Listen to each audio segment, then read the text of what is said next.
পাহাড় চূড়ায়, সুনীল গঙ্গোপাধ্যায়। অনেক দিন থেকে আমার একটা পাহাড় কেনার শখ, কিন্তু পাহাড়কে বিক্রি করে তা জানি না। যদি তার দেখা পেতাম, দামের জন্য আটকাতো না। আমার নিজস্ব একটা নদী আছে, সেটা দিয়ে দিতাম পাহাড়ের বদলে। কে না জানে পাহাড়ের চেয়ে নদীর দামই বেশি। পাহাড় স্থাণু, নদী বহমান। তবুও আমি নদীর বদলে পাহাড়টাই কিনতাম, কারণ আমি ঠকতে চাই। নদীটাও অবশ্য কিনেছিলাম একটা দ্বীপের বদলে। ছেলেবেলায় আমার বেশ ছোট্টখাট্ট ছিমছাম দ্বীপ ছিল, সেখানে অসংখ্য প্রজাপতি। শৈশবে দ্বীপটি ছিল আমার বড় প্রিয়। আমার যৌবনে দ্বীপটি আমার কাছে মাপে ছোট লাগলো। প্রবাহমান ছিপছিপে তন্বী নদীটি বেশ পছন্দ আমার।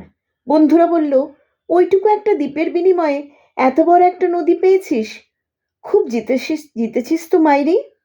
তখন জয়ের আনন্দে আমি বিহ্বল হতাম। তখন সত্যি আমি ভালোবাসতাম নদীটিকে। নদী আমার অনেক প্রশ্নের উত্তর দিত। যেমন বলতো, আজ সন্ধেবেলায় বৃষ্টি হবে কি না। সে বলতো, আজ এখানে দক্ষিণ গরম হাওয়া, শুধু একটি ছোট্ট দ্বীপে বৃষ্টি। সে কি প্রবল বৃষ্টি, যেন একটা উৎসব। আমি সেই দ্বীপে আর যেতে পারি না। সে জানতো, সবাই জানে, শৈশবে আর ফেরা যায় না। এখন আমি একটা পাহাড় কিনতে চাই। সেই পাহাড়ের পায়ের কাছে থাকবে গহন অরণ্য। আমি সেই অরণ্য পার হয়ে যাব।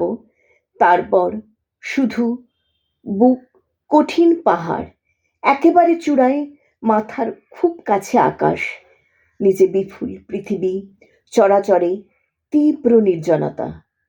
আমার কণ্ঠস্বর সেখানে উঠতে কেউ শুনতে পাবে না। আমি ঈশ্বর মানি না, তিনি আমার মাথার কাছে ঝুঁকে দাঁড়াবেন না। আমি শুধু 10 দিককে উদ্দেশ্য করে বলবো, প্রত্যেক মানুষই অহংকারী। এখানে আমি একা। এখানে আমার কোনো অহংকার নেই। এখানে জয়ী হবার বদলে ক্ষমা চাইতে ভালো লাগে।